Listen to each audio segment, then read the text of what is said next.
वर्तमान काल की कुछ घटनाओं से जैन समाज की श्रद्धा भी बहुत आहत हुई। जैनेतर समाज की श्रद्धा में भी बहुत अंतर आया।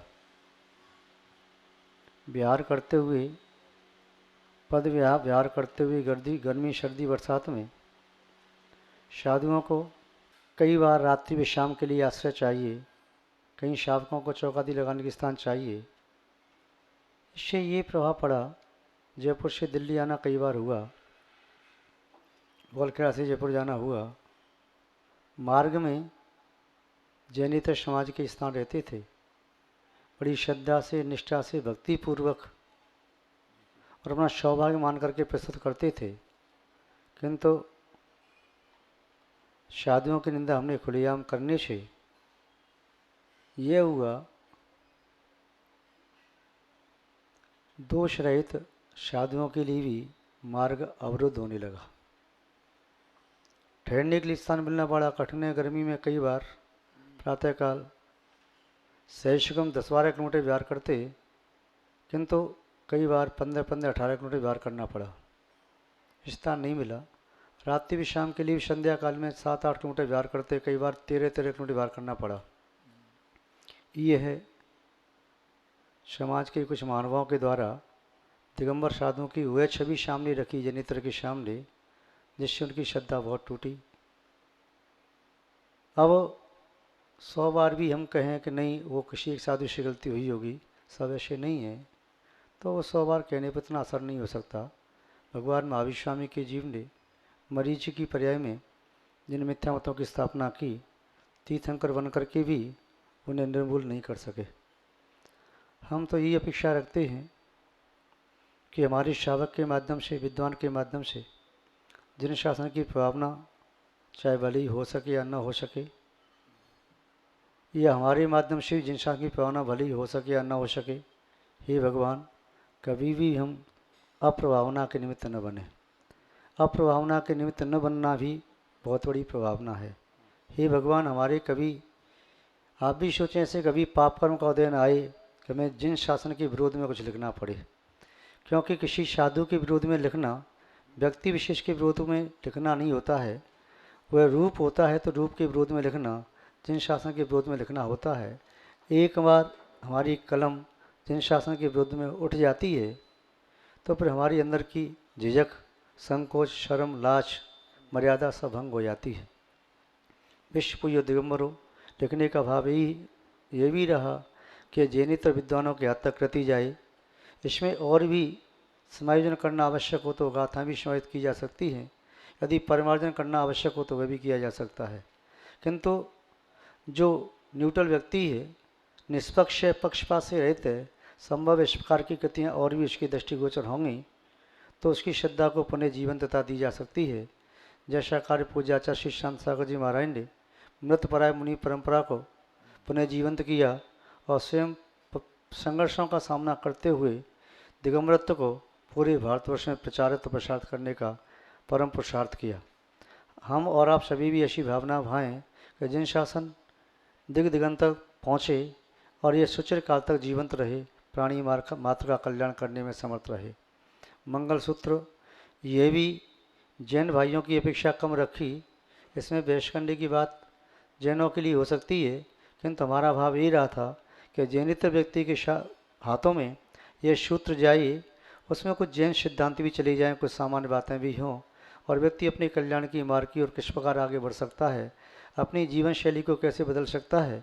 यूँ तो इन ग्रंथों की प्रत्येक गाथा पर बहस की जा सकती है, युक्ति तर्क के माध्यम से कई प्रश्न उठाए जा सकते हैं, किंतु हम ये समझते हैं प्रत्येक गाथा पर समाधान भी खोजा जा सकता है। बहस करने के लिए, तर्क करने के लिए बहुत सारी बातें हैं, किंतु एक बात मुझे बड़ी अच्छी लगी किसी की है, अच्छी बात को और अच्छे व्यक्ति को बार बार ज़्यादा गहराई तक मत देखो। क्यों? कहीं ऐसा न उसमें से कोई गलती निकल आए। बुरे व्यक्ति को देखना है तो बार बार गहराई से खूब देखो, हो सकता है उसमें कोई अच्छा ही निकल आए। जब जब हम अच्छी बात को बहुत कुरेदते हैं तो हमारा मन शायद ये कहता है कि इसमें कोई बुराई तो निकले, कोई कमी निकले, कोई नकारात्मक बात निकले। तो जब मन चाहता है तो खोज ही लेता है, और जब अच्छा व्यक्ति चाहता है तो 100 बुराइयों में से एक अच्छाई को ग्रहण कर लेता है। तो द्वितीय कृति का भाव ये था कि जन सामान्य के सामने ऐसे कई वैदिक परंपरा के ग्रंथों का उदाहरण दिया जाता है। हमारे जैन शास्त्र भी प्रकाश में आए, प्राचीन आचार्यों द्वारा लिपिबद्ध उन शास्त्रों के उदाहरण भी जैनेतर विद्वान दें तो अच्छा लगेगा। प्राकृतिक भाषा की गाथा कोई जैनेतर व्यक्ति बोले तो बहुत आनंद का अनुभव होगा। हमारे जैन विद्वान और हमारे जैन साधु और हम भी कई बार वैदिक परंपरा के श्लोकों को बोलते हैं, सूक्तियों को बोलते हैं, संस्कृत के हिंदी के दुआ बोलते हैं, किंतु यदि प्राकृतिक भाषा के हम भी बोलें और हमारे साथ अन्य व्यक्ति भी बोलें तो शायद जैन शासन की प्रभावना का यह भी एक नया तरीका हो सकता है। तृतीय ग्रंथ रणमो यार महपरो, रमोकार का महात्म्य। ये ग्रंथ भी कल भी संकेत किया था कि हम जैनेतर व्यक्ति को जैन बना पाएँ या न बना पाएँ ये तो बात की चीज़ है। इतना भाव है कि हमारे जैन व्यक्ति जो जैन कुल में पैदा हुए हैं अपने नाम के साथ जैन शब्द का प्रयोग करते हैं। कम से कम वे अपनी देहरी को लांग करके दूसरे की देहरी पे माथा टिकाने न पहुँचें। वे जन शासन के स्तंभ भी कहे जा सकते हैं।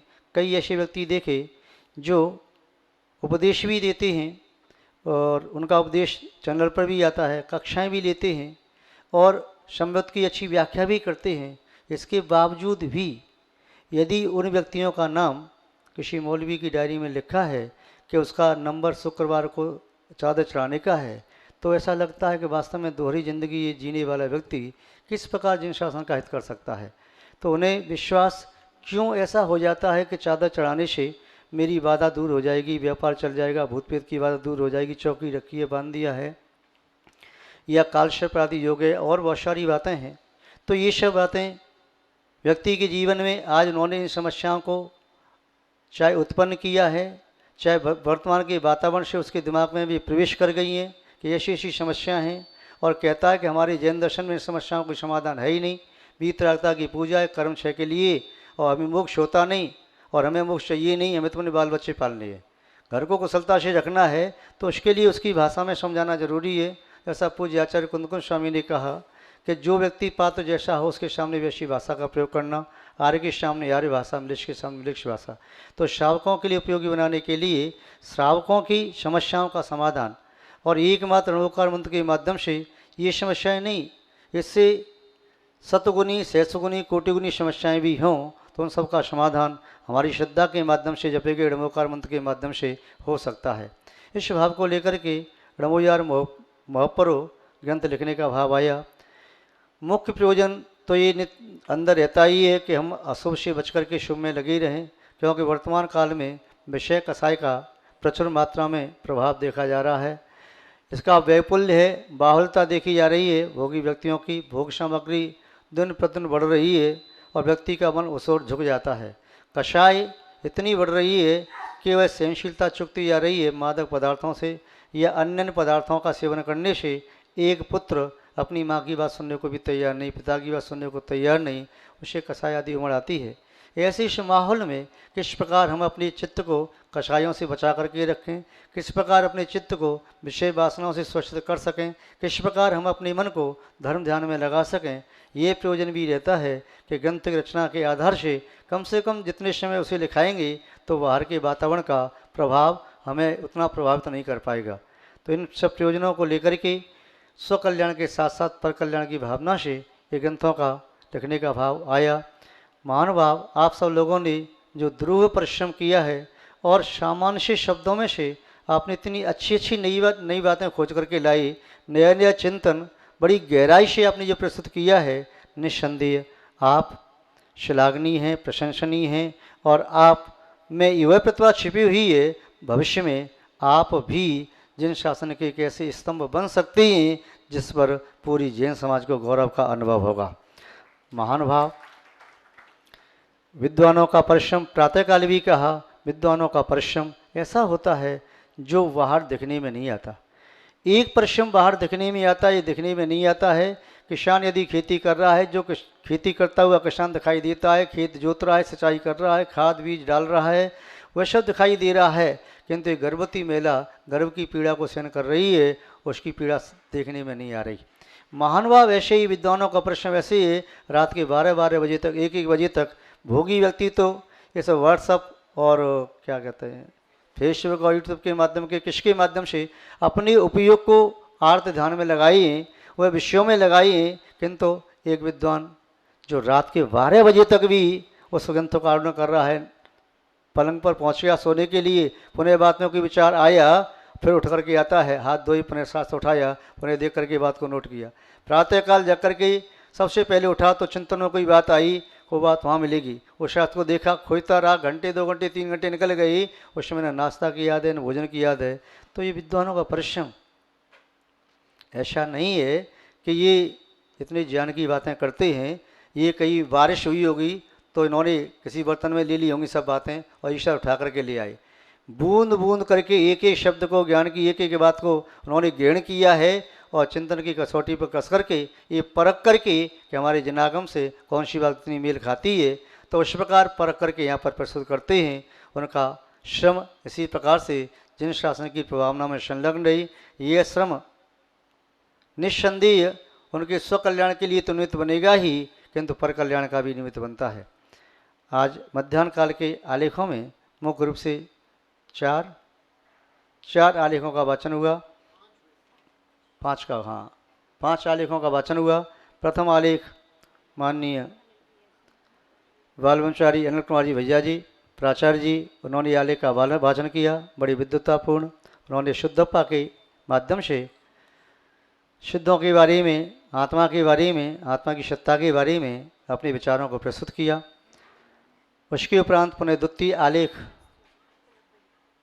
माननीय पुलक जी गोयल जी शास्त्री जी जबलपुर से, उन्होंने भी अपने लेख का जिस विद्वत्तापूर्ण तरीके से यहाँ पर जो प्रस्तुतिकरण किया, निस्संदेह यह प्रस्तुतिकरण सबको अत्यंत सुंदर लगा, ग्राह्य लगा।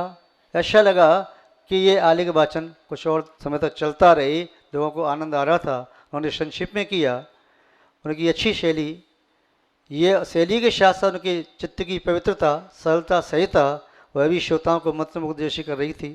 तृतीय आलेख वाचन माननीय मुकेश जी, उन्होंने भी अपने आलेख वाचन को यहाँ पर प्रस्तुत किया और ध्यान की सिद्धि के संबंध में उन्होंने अपने विचारों को भी प्रस्तुत किया।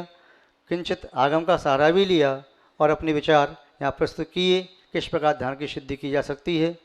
और पुनः उसके उपरांत आलेख वाचन के लिए चतुर्थ नंबर पर माननीय आशीष जी सागर वाले भोपाल, उन्होंने प्राकृतिक भाषा में जिस निर्भीकता के साथ आलेख वाचन किया, और निस्संदेह उनके आलेख वाचन का भाव ये था कि व्यक्ति भारतीय लोग देखा देखी ज़्यादा करते हैं। उन्होंने ये आलेख वाचन किया, उनका भाव ये है कि हमारी देखा देखी लोग हमारी कॉपी करें, नकल करें, और उन्हें ये है कि नकल करें तो अच्छी बात है कि अगली बार गोष्ठी हो तो एक आशीष ही नहीं, कम से कम 2-4 विद्वान प्राकृतिक भाषा में आलेख का वाचन करें, इस भावना से। क्योंकि इस युग में लोग ये कहते हैं महाराज जी आलेख तो हम लिख देंगे, किंतु आप आंग्ल भाषा की परमिशन दे दें तो ज़्यादा ठीक रहे। किंतु हमें आंग्ल भाषा की सुरक्षा नहीं करनी है, अभी हम प्राकृतिक भाषा की सुरक्षा करनी है। और प्राकृतिक भाषा से प्रकृति और प्रकृति प्रकृत रूप को धारण करने वाले दिगंबर संत और प्रकृतिस्थ परमात्मा जिन्हें देव उनके शासन की सुरक्षा करनी है, तो प्राकृतिक भाषा उसमें किंचित निमित्त भी होती है। इसलिए वह भाषा सब बोले। उन्होंने अपनी आलेख को बड़ी सहजता से, सरलता से यहाँ प्रस्तुत किया। उसके बाद हमारे माननीय देश के मूर्धन विद्वान और विद्वानों के भी श्रद्धास्पद, उनके प्रति सहज भी उनके शिष्यों का ही नहीं, अन्य सामान्य विद्वानों का भी उनके प्रति विनम्रता का भाव सहज में प्रकट होता है। इसका भी कारण ये है उनमें जितनी सरलता, सहजता और गंभीरता है इत्यादि गुणों के साथ सभी महानुभाव उनका सम्मान करते हैं। सम्मान व्यक्ति का नहीं, व्यक्तित्व का होता है। और उन्होंने जिस सरलता सहजता से चारों आलेखों की समीक्षा, उसके उपरांत अपने आलेख को कि दिगंबर साधु कैसे बना जाए, तो आगम के परिप्रेक्ष्य में दोनों बातों उन्होंने प्रस्तुत किया। आचार्य महोदय हेमचंद स्वामी के अनुसार भी और अन्य अन्य आचार्यों के अनुसार भी दोनों ही परंपरा हैं, किंतु वर्तमान काल से उन्होंने संबंध को जोड़ते हुए, क्योंकि कोई भी लेखक लेखन करता है तो उस पर द्रव्य शीतकाल भाव का प्रभाव परिलक्षित अवश्य होता है। तो उन्होंने वर्तमान काल के समय को देखते हुए ये उन्होंने अपने आलेख में कहा कि क्रम से यदि सीढ़ी चढ़ते हैं तो गिरने की संभावना कम रहती है।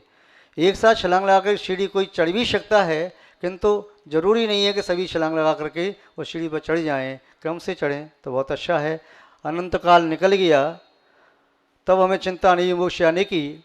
अब मोक्ष आना जब निश्चित हो गया है तो छलांग क्यों, थोड़ा धीमी धीमी हम बढ़ते चले जाएं। हमारे परिणाम हमारे पर निर्भर करते हैं, हमें कल्याण करना ही है। तो अपनी परिपक्वता के साथ उतावलेपन से क्या होगा, पेड़ से यदि जल्दीबाजी करेंगे तो फल पक नहीं पाएंगे। कच्चे फल तोड़ करके हम कहेंगे इसके पेड़ के फल तो खट्टे होते हैं। तो जो व्यक्ति अपरिपक्व अवस्था में संयम को स्वीकार करेगा बिना वैराग्य के, तो यह कहेगा इस संयम का मार्ग कल्याण का मार्ग नहीं है।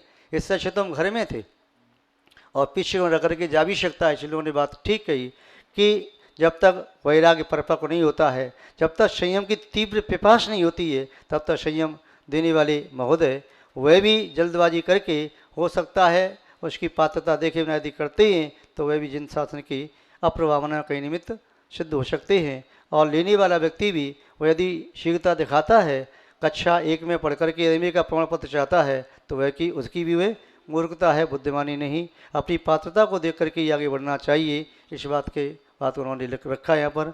निस्संदेह ये बात प्रशंसनीय है।